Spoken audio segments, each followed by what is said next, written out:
আসসালামু আলাইকুম, সবাই কেমন আছেন? আশা করি ভালো আছেন। আমি খুবই ভালো আছি। এই তো আজকে দেখুন একটা বড় ভিডিও নিয়ে আসলাম। আজকে রান্না করব মুরগির মাংস, ইলিশ মাছ, তারপরে হচ্ছে কালা বেগুন, তারপরে এই যে দেখুন সব কিছু কুটে নিলাম। তখন ভাত বসিয়ে দেবো, চালটা ধুয়ে নিচ্ছি। মিনি চুলা রান্না করতে কিন্তু যতটা ভালো না লাগে ততটাই কিন্তু কষ্ট, জানেন? ভালো লাগে কিন্তু কষ্ট হয় মিনি চুলায় রান্না করতে।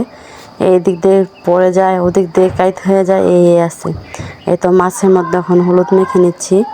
এই যে দেখুন কত সুন্দর আমার মাছের পিসগুলা, যেমন চোলাটা তেমন মাছগুলো দেখছেন। মিনি চুলায় মিনি মাছ, ইলিশ মাছটা কিন্তু অনেক টাকা দিয়ে আনছি কিনা বাজার থেকে।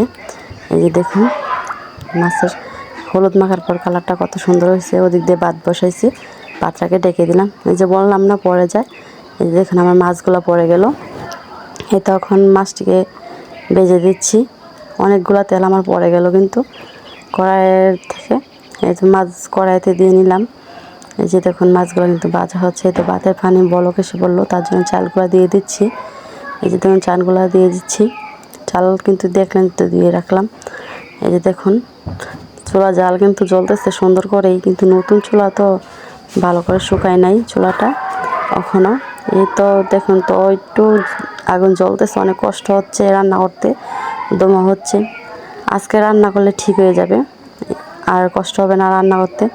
এই তো আমার মাছ ভাজা শেষ। তারপরে যে কালা বেগুন দিয়ে মাছ দিয়ে রান্না করব, তার জন্য বসিয়ে দিলাম মাছ তরকারি। এই যে দেখুন পেঁয়াজ দিয়ে নিলাম, কাঁচামরিচ দিয়ে নিলাম, একটু ভালো করে নেড়ে চেড়ে নেব। তারপর মরিচের গুঁড়া, হলুদের গুঁড়া, ধনিয়া গুঁড়া, লবণ দিয়ে নেব, ভালো করে কষিয়ে নেব। এই যে দেখুন আমার কিন্তু রান্না করতে কিন্তু ভালোই লাগে, কিন্তু মাঝে মধ্যে না বিরক্ত লাগে, অনেক কষ্ট হয়ে যায় রান্না করতে। প্রায় সময় তো আগুন জ্বলতেই চায় না। মিনি চুলায় রান্না কিন্তু একদিক দিয়ে ভালো লাগে, আরেক দিক দিয়ে একটু কষ্টই হয়। কিছু কারণ নেই, কষ্ট লাগে। যে দেখুন এখন কত সুন্দর করে আগুন জ্বলতেছে। এই তখন দিয়ে দিচ্ছি কালা বেগুনগুলো।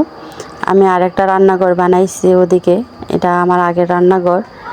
তারপরে এই রান্নাঘরটাতে রান্নবো, কালকে থেকে রান্না করব ওই রান্নাঘরটাতে।